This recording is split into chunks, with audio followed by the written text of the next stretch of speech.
नमस्कार, माझं नाव डॉक्टर सचिन बोरगे आणि आजच्या या पत्रकार परिषदेसाठी आपल्याबरोबर उपस्थित आहेत श्री सात्विकी सावरकर, जे स्वातंत्र्यवीर सावरकरांचे नातू आहेत.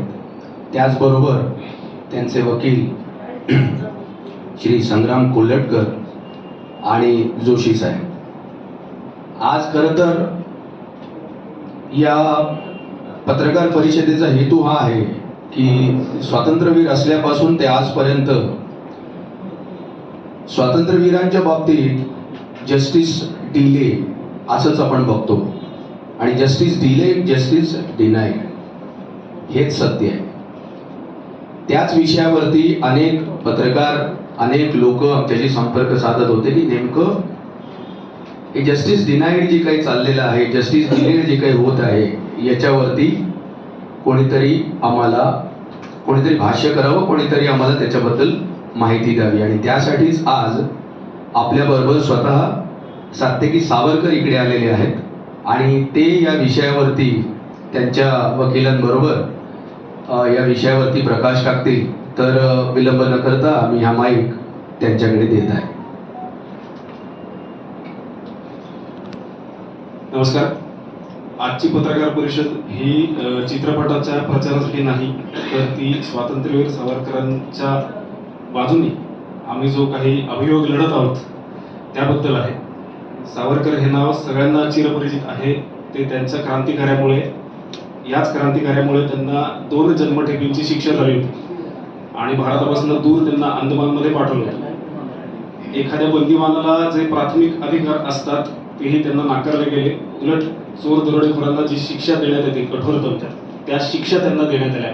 म्हणजे स्वातंत्र्यापूर्वी ब्रिटिशांनी सावरकरांना रीतसर छळलं होतं. अर्थात सावरकर बॅरिस्टर होते, जरी त्यांना सनद नाकारली गेली तरी. त्यामुळे कायद्याची बाब ही त्यांनी चांगल्या पद्धतीने जाणली आणि त्या दृष्टिकोनातून त्यांनी आवेदनपत्र पाठवलेली आहेत. ते आवेदनपत्रात असं म्हणतात की केवळ माझी नाही, तर तुम्ही इतर बंदीवानांची सुटका केली तर त्यांच्या सुटकेत मला माझ्या सुटकेचा आनंद मिळेल. अशा प्रकारची कूटनीती करून सावरकरांनी इतर क्रांतिकारकांची तिथून सोडवणूक केलेली आहे. त्याच्यानंतर अनेक लोक आक्षेप घेतात, आरोप करतात की सावरकरांनी पेन्शन घेतलं. मुळात त्या गोष्टीला पेन्शन म्हणत नाहीत, त्या गोष्टीला निर्वाह भत्ता असं म्हणतात. सावरकरांना 1924 ते 1929 सालपर्यंत हा भत्ता दिलाच नव्हता. त्यांनी ज्यावेळेला आवेदन केलं त्यावेळेला त्यांना निर्वाह भत्ता सुरू झाला. तोही इतर क्रांतिकारकांच्या तुलनेत फार कमी होता, ₹60 महिना. तर अशा प्रकारे हे सतत अन्याय करत राहिलेले आहेत ब्रिटिश शासन त्यांच्यावर. आणि या गोष्टींचा भांडवल करून त्यांचे विरोधक जे आहेत ते नेहमी सावरकरांना दूषण देत असतात, अपप्रचार करत असतात. त्यातलाच एक भाग म्हणजे सावरकरांचं हिंदुत्व. वास्तविक सावरकरांचं हिंदुत्व म्हणजे हिंदूंचे एकत्व आणि त्यांच्या राजकीय अधिकाराचं संरक्षण, ज्याच्यात कुठल्याही धर्माचा द्वेष नाहीये. सगळ्यांना समसमान वागणूक द्या असं सावरकर म्हणाले होते. परंतु मागच्या वर्षी काँग्रेसचे खासदार श्रीयुत राहुल गांधी हे ब्रिटनमध्ये गेले होते मार्च महिन्यात. आणि त्या मार्च महिन्यात त्यांनी सावरकरांच्या हिंदुत्वाचं अत्यंत चुकीचं विश्लेषण तिथल्या बसलेल्या मंडळींना सांगितलं. राहुल गांधी म्हणाले की सावरकरांनी त्यांच्या पुस्तकात असं लिहून ठेवलेलं आहे की ते स्वतः आणि त्यांचे 5-6 मित्र मिळून हे एका मुसलमान व्यक्तीला मारहाण करत होते आणि जे बघून सावरकरांना आनंद होत होता. वास्तविक बघता ही घटना कधी घडलेली नाहीये. सावरकरांनी त्यांच्या चरित्रात त्याचा उल्लेखही केलेला नाही. जी घटनाच नाही तर उल्लेख करण्याचा प्रश्नच येत नाही. आणि म्हणून त्या विरोधात हे जे अत्यंत धादांत खोटं विधान श्रीयुत राहुल गांधी यांनी केलं त्याच्या विरोधात आम्ही न्यायालयाकडे धाव घेतली.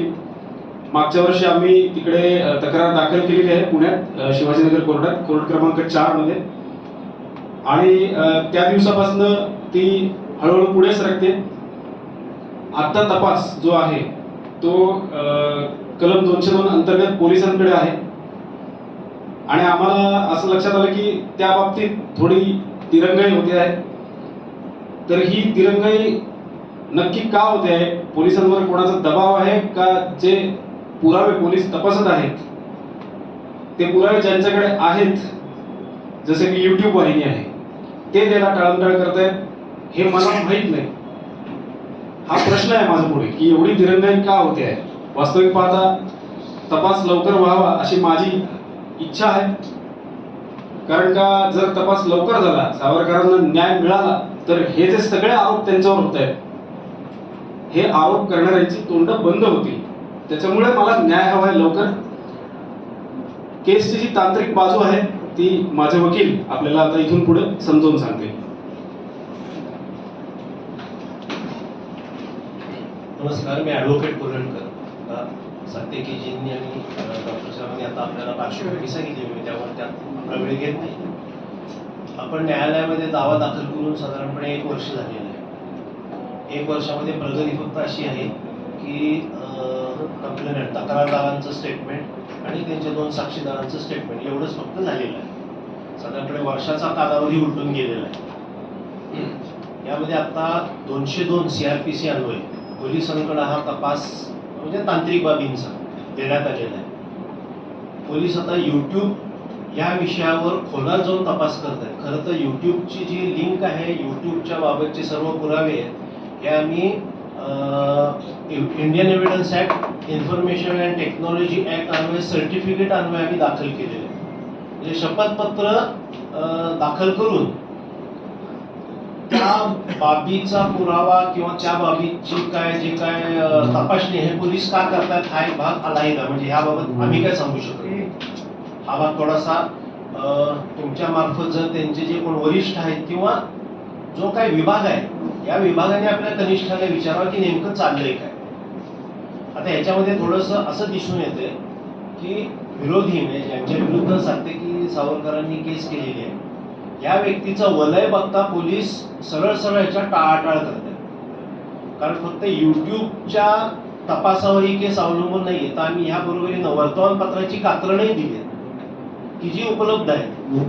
आता ह्याच्यामध्ये याला प्रथमदर्शनी तपास असं म्हटलं जातं, पण हाच न्याय साधारणपणे जे खूप भारतातल्या किंवा आपण महाराष्ट्रातल्या किंवा आता आपण फक्त पुण्यापुरतं बोलूया, पुण्यामध्ये 6,500 कैदी न्यायाच्या प्रतीक्षेत आहे. याबाबत अशा प्रकारचा तपास सखोल केल्याचं मला काय आठवत नाही. 5-5, 7-7 वर्ष आरोपी जेलमध्ये आहेत, यांच्याबाबतचा तपास नाही किंवा यांच्याबाबत अशा प्रकारची काळजी घेण्यात आलेली नाही या आरोपींची. तर त्यामुळं थोडंसं इथं पक्षकारांना असा संशय येतो की ही व्यक्ती ज्या विरुद्ध आपण ही दावा दाखल केलेला आहे या व्यक्तीच्या प्रभावामुळे या यंत्रणा सर्व थोडंसं याच्या टाळाटाळ करतात का हा संशय येतो. आता याबाबत कालच मेहरबान न्यायालयाने एक आदेश दिलेला आहे. यामध्ये साधारणपणे मे अंत म्हणजे 27 मे पर्यंत मेहरबान न्यायालयाने यांना वेळ दिलेला आहे यूट्यूबच्या बाबत तपास करायला. साधारणपणे जानेवारी महिन्यामध्ये हा तपास पोलिसांकडे गेला, पण आजपर्यंत याच्यामध्ये काही केले नाही. कारण त्यांनी अशी दिलीत की आम्हाला यूट्यूबकडून माहिती पाहिजे, पण त्यांचं एक घिसपिट कारण आहे आणि मेहरबान न्यायालयाने त्यांना वेळ दिलेला आहे मे पर्यंतचा. अशा याच्यात असं आता डॉक्टर साहेबांनी आपल्याला सांगितलं की जस्टिस डिलेड जस्टिस डिनाईड हा एक भाग येतो. आणि मी आता थोडंसं माझं कन्क्लूड करतो. यामध्ये आपण अनेकांनी वाचलं असेल बघा, एक पुस्तक आहे ॲनिमल फार्म, त्याच्यामध्ये दिले बघा all are equal some are more equal. म्हणजे आपण सगळे समान आहोत पण आपल्यापेक्षा काही समान अजून वरती आहे. असा थोडासा संशय आलेला असल्यामुळं पक्षकारांना या दाव्यामध्ये थोडंसं खात्री वाटेनाशी होती. त्याच्यामुळे त्यांच्यावर आज ही वेळ आली की आपल्या मार्फत त्यांना हा प्रश्न मांडायचा आहे, न्याय मिळावा एवढीच फक्त त्यांची इच्छा आहे.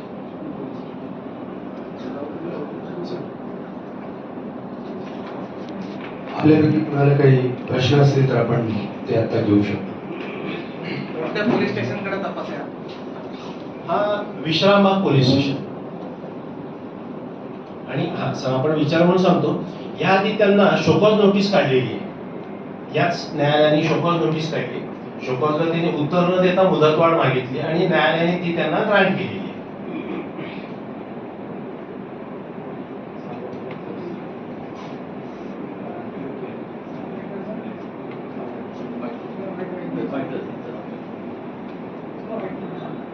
की बाईट आता आपण ब्लॅकमेलसाठी करतो, काय तुमचा आरोप आहे त्या केसमध्ये?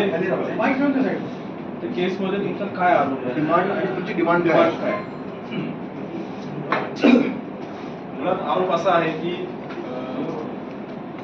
राहुल गांधींनी जे वक्तव्य केलेलं आहे की सावरकरांच्या हिंदुत्वाबाबत त्यांनी जी घटना सांगितलेली आहे ती धादांत खोटी आहे.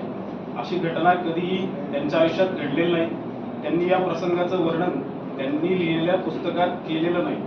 त्यामुळे सावरकरांच्या नावे असं खोटं बसवून समाजामध्ये द्वेषभाव निर्माण करण्याचं कारस्थान रचलं जाते आणि सावरकर मॉब लिंचिंग करायचे का काय अशी त्यांची प्रतिमा करून जी प्रतिमा चांगली आहे समाज मनात ती डागाळण्याचं काम विरोधक करत आहेत. त्यामुळे आम्ही न्यायालयात धाव घेतली आणि माझी अपेक्षा एवढीच आहे की ज्या कायद्या अंतर्गत आम्हाला न्याय मिळण्याची अपेक्षा आहे त्या तरतुदीनुसार जी काय शिक्षा न्यायालय देईल ती आम्ही शिरोधारा मानू. पण जस्टिस डिलेड तुम्ही जेव्हा म्हणता तर कोणावर आरोप आहे? कोणाकडून जस्टिस डिले म्हणजे काय? पोलिसांच्या इन्व्हेस्टिगेशन मध्ये डिले होतोय की का? आता पोलिसांकडेच हा तपास होता. न्यायालयाने आदेश दिल्याप्रमाणे पोलिसांनीच याला मुदतवाढ घेतलेली आहे. त्यामुळे मला असा प्रश्न पडतोय, हा प्रश्न खरं तर मलाच पडतोय की मुदतवाढ मिळून सुद्धा म्हणजे आम्ही जानेवारी महिन्यात पोलिसांना आदेश दिले होते पुढच्या तपासणीचे, तर ही तपासणी अजूनही पूर्ण झालेली नाही. तर एकतर युट्यूबकडनं डिले होतोय किंवा पोलीस काय टाळाटाळ करतायत किंवा त्यांची काही इच्छा नाहीये हा प्रश्न मला पडतो की इतका वेळ का लागतो. खरं तर एकदम प्रथमदर्शनी पुरावा देण्यात तशी काही अडचण नाही. व्हेरीफाईड लिंक आहे, आम्ही ते न्यायालयात सादर केलेले आहे, सगळे पुरावे आम्ही दिलेले आहेत. पण याच्या पुढे का वेळ लागतोय हेच मला उत्तर आहे. मुख्यमंत्री तसेच उपमुख्यमंत्री यांना काय आवाहन करणार सरकारपैकी याच विचारधारेचं गृहमंत्र्यांना पण नाही, ही केस ही डिफेमेशनची केस आहे. त्याच्यामुळे वंशज या नात्याने मी कुणालाही आजपर्यंत आवाहन केलं नाही, कुठल्याही राजकीय नेत्याकडे गेलेलो नाही. याच्या पुढे देखील मी कुठल्याही राजकीय नेत्याकडे पक्षाकडे जाणार नाही. जे कोण सावरकर प्रेमी स्वतःहून जोडले जातील त्यांचं स्वागत आहे आणि मला 100% खात्री आहे की मला जे काही सहाय्य मिळू शकतं ते निश्चितपणे मला भविष्यात मिळेल आणि आम्ही यशस्वी होऊ. नाही, प्रश्न असा आहे की त्यांचा की गृहमंत्र्यांना तुम्ही बोलणार का? कारण की आता तुमचा आरोप पोलीसवर आहे की पोलीस टाळमटाळ करतायत. राजकीय नेते नाही पण ऍज अ होम गृहमंत्री as a home minister will you approach? मी थेट अप्रोच होणार नाही. मी तुमच्या माध्यमातून हा प्रश्न विचारू इच्छितो की हा डिले जो आहे किंवा ही जी चालढकल चालू आहे ती का आहे ती मला कळली पाहिजे.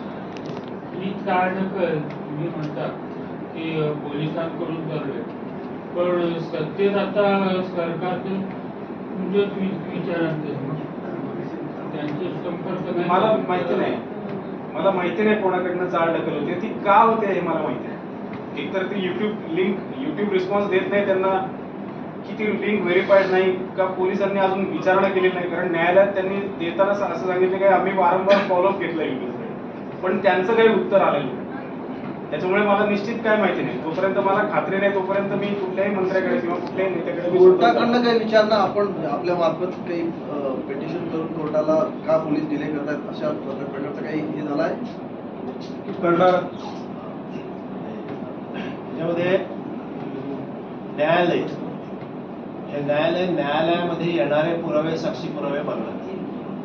जे पुरावे आम्ही दाखल केले याची शाश्वती किंवा खात्री करण्यासाठी ते पोलिसांकडे आपण म्हणाले ते बरोबर आहे. न्यायालयाने स्वतः पुढाकार घेऊन याबाबत विचारावं. पण थोडंसं आम्ही पिटिशनर असल्यामुळे आम्ही न्यायालयाला हा भाग विचारू शकत नाही की तुम्ही हे का करत नाही. म्हणजे सुमोटो न्यायालयाने हे खरं करणं गरजेचं अपेक्षित आहे. आपण म्हणताय ते एकदम बरोबर आहे. फक्त त्यात आम्ही याचिका करू शकतो, म्हणजे आम्ही विनंती कोर्टाला करू शकतो, पण शेवटी ते कोर्टाचं डिस्क्रिप्शन आहे की काय करायचं. थँक्यू. धन्यवाद.